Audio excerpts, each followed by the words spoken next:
Good morning, students. Welcome to your EVS class. In exercise, in chapter 17, we had read first chapter. So today we will read from page number 106, from first paragraph. Rowlatt Rowlatt Act of 1919. In the year 1919, the British government passed a new law called Rowlatt Act. 1919 ईस्वी में British सरकार ने एक नया कानून पास किया जिसे Rowlatt act का नाम दिया गया, under which it had power to arrest people and keep them in a prison without any trial. इस लॉ के अंदर लोगों को बिना बताए, बिना जानकारी दिए उन्हें अरेस्ट किया जा सकता था। And Gandhi ji called for a country wide protest against this act and it was raised by calling a hartal. Gandhi जी ने इस एक्ट का विरोध किया और पूरे देश में इसका विरोध हुआ और इसे हड़ताल का नाम दिया गया। The Rowlatt Act led the agitations by political leader as well as common public and reached the pinnacle in Amritsar. Rowlatt act का बहुत ही व्याकुलता से विरोध किया गया।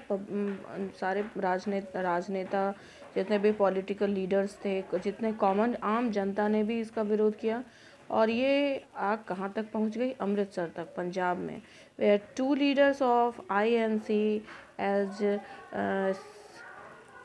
Satyapal and doctor Saifuddin Kitchlew were arrested and taken to an unknown place. इन दोनों को अरेस्ट किया गया और एक अननोन प्लेस पर ले जाया गया जिसकी जानकारी किसी को नहीं थी। Protest their arrest, a public meeting was attend by about 5000 people at Jallianwala Bagh in Amritsar on 13 April 1919।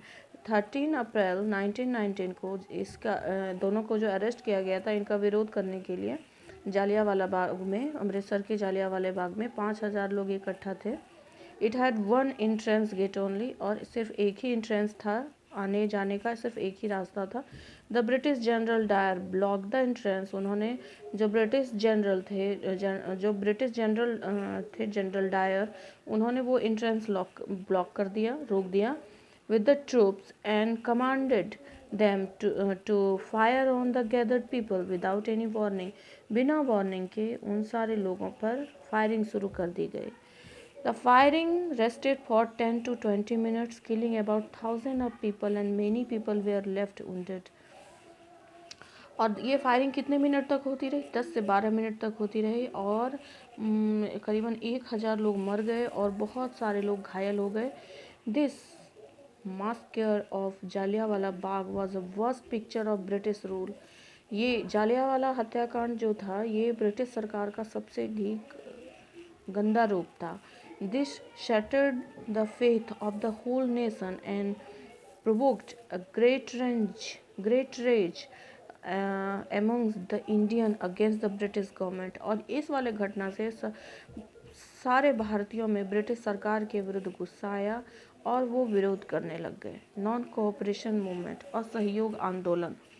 After the Jallianwala Bagh massacre, messier protest strikes and act of civil disobedience spread across India. Jallianwala Bagh के बाद लोगों ने विरोध करना शुरू किया और सिविल डिसओबीडियंस यानी असहयोग आंदोलन, सविनय अवज्ञा आंदोलन भी शुरू किया गया। In 1920 Gandhi ji led nationwide people movement of non violence resistance called the non cooperation movement.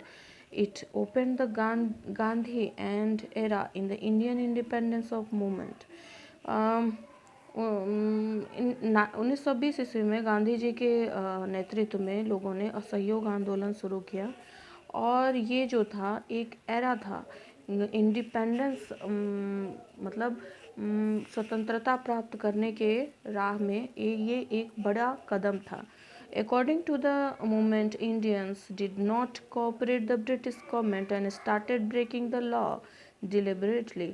इस मूवमेंट में, इस आंदोलन में इंडियंस क्या करते थे? वे ब्रिटिश शासन के जो नियम थे उनको नहीं मानते थे और बहुत ही आराम से उनको तोड़ते थे। कोई ज़्यादा तोड़ फोड़, हड़ताल ये सब नहीं करते थे, बिल्कुल आराम से बिल्कुल ओबीडियंटली, बिल्कुल नहीं, उनके कोई भी काम को नहीं करते थे, उनके कोई भी लॉ को नहीं मानते थे। They decided to return the titles and honours conferred by the British. उन्होंने ये भी तय किया कि ब्रिटिश सरकार के द्वारा जो उनको सम्मान दिया गया है, जो ऑनर दिया गया है, जो टाइटल दिया गया है, उनको वो वापस कर दें। Thousands of students and teachers left the school and colleges run by the British। जो ब्रिटिश सरकार जो स्कूल कॉलेजेस चलाते थे उनको टीचर्स ने और स्टूडेंट्स ने छोड़ दिया। Boycott of elections and government functions, जो सरकारी फंक्शंस होते थे, इलेक्शन होता था, उनको बायकॉट किया, उनका बहिष्कार किया। They left their government jobs, उन्होंने सरकारी नौकरी छोड़ दी ब्रिटिश सरकार के अंदर। People protested in front of shop selling British goods, जो ब्रिटिश सामान था उनके अंदर उन्होंने उनका विरोध किया। जो ब्रिटिश सामान बेचने वाले दुकान थे उनके सामने खड़े होकर उनका विरोध किया। And laid stress on buying Indian goods only, और लोगों को इस चीज़ के लिए जागरूक किया कि वह सिर्फ भारतीय सामान को ही खरीदें। Subhash Chandra Bose resign from the Indian civil service. Indian civil service से सुभाष चंद्र बोस ने रिज़ाइन कर दिया। The moment was a great success. Gandhiji had always emphasized that the movement should be peaceful. However, an angry mob attacked and burned the British police station at Chori Chori, sorry, Chauri Chaura village in Uttar Pradesh. Gandhi जो movement, ये जो लोगों ने विरोध करना शुरू किया, इनका ये गांधी जी के लिए एक गांधी जी ने जो आंदोलन चलाया था उसमें ये सफलता प्राप्त हुई उनको। और गांधी जी ने हमेशा ये कोशिश की जो आंदोलन है वो शांतिपूर्ण से पूर्वक चले। लेकिन कुछ लोगों ने ब्रिटिश पुलिस स्टेशन को, जो कि उत्तर प्रदेश में एक गाँव है चौरी चौरा, वहाँ के पुलिस स्टेशन पर अटैक कर दिया और उनको जला दिया। 22 policemen were killed in this accident. इस एक्सीडेंट में 22 पुलिस वाले मर गए। Gandhi ji was so shocked with it and he withdraw the movement immediately.